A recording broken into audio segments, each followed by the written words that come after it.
আপনাকে বলছি, উত্তর ফলাই যখন মাযহাব ও তাকলিদের ব্যানার নিয়ে মিডিয়ার মাধ্যমে লোকদেরকে ভ্রান্ত করার চেষ্টা করলো, শফিক কাসেমীর মতো মানুষ যখন মঞ্চে হাজারো কিতাব নিয়ে মানুষকে ভ্রান্ত করার চেষ্টা করছে, নোমান কাসেমীর মতো মানুষ যখন মঞ্চে হাজারো কিতাব নিয়ে মানুষকে বিভ্রান্ত করার চেষ্টা করছে, আইনুল হুদার মতো মানুষ যখন মানুষকে মাজারের পূজার দিকে উদ্বুদ্ধ করছে, সেই সময় প্রয়োজন এমন এক জাগালেন, সে সময় প্রয়োজন এমন এক জাগালেন, সে সময় প্রয়োজন এমন এক জাগালেন যারা নোমান কাসেমীর বিপক্ষে কথা বলবে, যারা শফিক কাসেমীর বিপক্ষে কথা বলবে, যারা আইনুল হুদার বিপক্ষে কথা বলবে। আপনারা কি চান না তেমন আলেম তৈরি হোক? আমি বলতে চাচ্ছি, শায়েখ আব্দুর রাজ্জাক বিন ইউসুফ যদি আল্লাহ যদি কখনো তাকে উঠিয়ে নেন, পরবর্তী আব্দুর রাজ্জাক তৈরি করতে হবে আপনাদেরকে। আপনারা কি রাজি আছেন? যদি শায়েখ আব্দুর রাজ্জাক যদি তৈরি করতে চান, আজকে তো দেওয়ানবাগির কথা শায়েখ মুজাফফর বিন মহসিন বলে গেলেন, কিন্তু মুজাফফর বিন মহসিন যেদিন থাকবে না, সেই দিন দেওয়ানবাগির চরিত্র নিয়ে, সেই দিন দেওয়ানবাগির চরিত্র নিয়ে যদি আরেক মতাদর্শ তৈরি হয়, সেই মতাদর্শের বিপক্ষে কে কথা বলবে? শায়েখ আব্দুর রাজ্জাকের মতো মানুষ যদি না থাকে, পরবর্তীতে যদি এই যে আইনুল হুদার মতো মানুষ যদি পরবর্তী প্রজন্মকে বিভ্রান্তির পথে ডাক দেয়, সেই পরিস্থিতিতে কে কথা বলবে?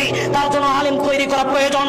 আর আলেম তৈরি করতে হলে যেমন প্রতিষ্ঠানের প্রয়োজন, বাংলাদেশের মাটিতে অসংখ্য অগণিত প্রতিষ্ঠান রয়েছে, যে প্রতিষ্ঠানগুলোতে দৈনন্দিন ছাত্রকে শিক্ষা দেওয়া হচ্ছে শিরকি আকীদা, যেই ছাত্রগুলো সমাজে ছিটিয়ে পড়ছে, যেই ছাত্রগুলোই নোমান কাসেমীর মতো হচ্ছে, যেই ছাত্রগুলোই শফিক কাসেমীর মতো হচ্ছে, যেই ছাত্রগুলোই লুৎফর ফারাইজের মতো হচ্ছে, যেই ছাত্রগুলোই আইনুল হুদার মতো হচ্ছে, আপনাকে বলছি, আপনাকে এমন কিছু ছাত্র তৈরি করে যেতে হবে যারা শায়েখ আব্দুর রাজ্জাক বিন ইউসুফের মতো বলিষ্ঠ কণ্ঠ দিয়ে কথা বলবে, যারা কখনো আপোষের সাথে আপোষহীন হবে না, যারা শায়েখ মুজাফফর বিন মহসিনের মতো বাতিলের বিপক্ষে কথা বলবে, হাজারো বার জেল খেটতে রাজি থাকবে, তবুও বাতিলের সাথে আপোষ হবে না। আপনাকে বলছি, আপনাকে জামিয়া সালাফিয়ায় সাহায্য কেন করবেন?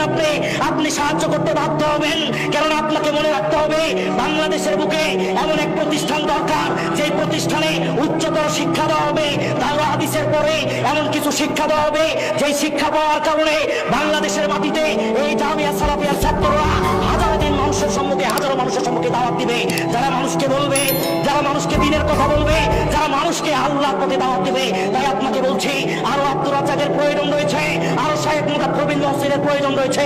ঠিক প্রয়োজন পূরণের জন্য ঠিক তেমন প্রতিষ্ঠানের প্রয়োজন রয়েছে। আপনি জামিয়া সালাফিয়াতে সাহায্য করেন যে কোনো মাধ্যম দিয়ে। রাসূল সাল্লাল্লাহু আলাইহি ওয়াসাল্লাম বলছেন, আন মুআয রাদিয়াল্লাহু আনহু, মুআয রাদিয়াল্লাহু থেকে বর্ণিত, তিনি বলছেন, আওসানি বিআশরা কালিমাতিন, আল্লাহর নবী রাসূল সাল্লাল্লাহু আলাইহি ওয়াসাল্লাম আমাকে 10টা উপদেশ দিলেন।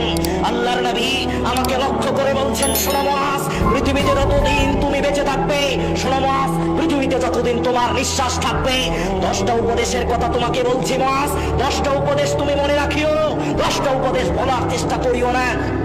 আল্লাহর নবী বলছেন, সর্বপ্রথম আল্লাহর নবী উপদেশ দিচ্ছেন, লা তুশরিকু বিল্লাহ, শোনো মুআয, পৃথিবীতে যতদিন তোমার নিঃশ্বাস থাকবে, জীবদ্দশায় কখনো তুমি আল্লাহর সাথে শিরক করিও না।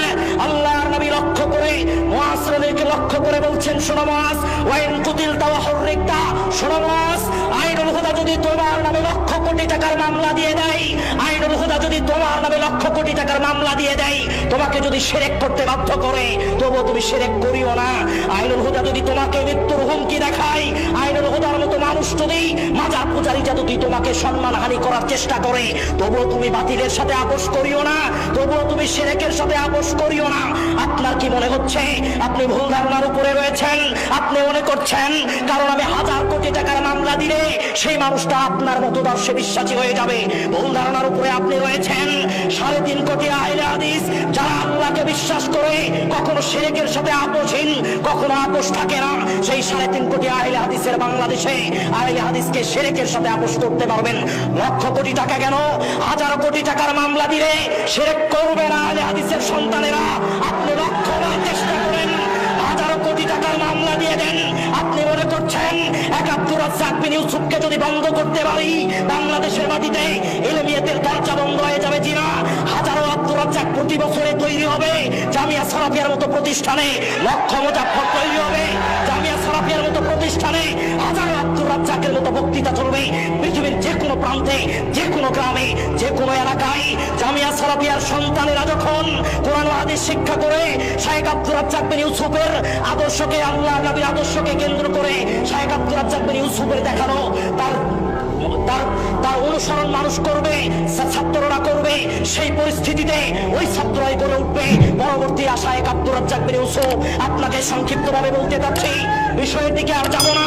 আমি জামিয়া সালাফিয়া সম্পর্কে কয়েকটা কথা বলার খুব আকাঙ্ক্ষা আমার, কখনো সময় হয়নি।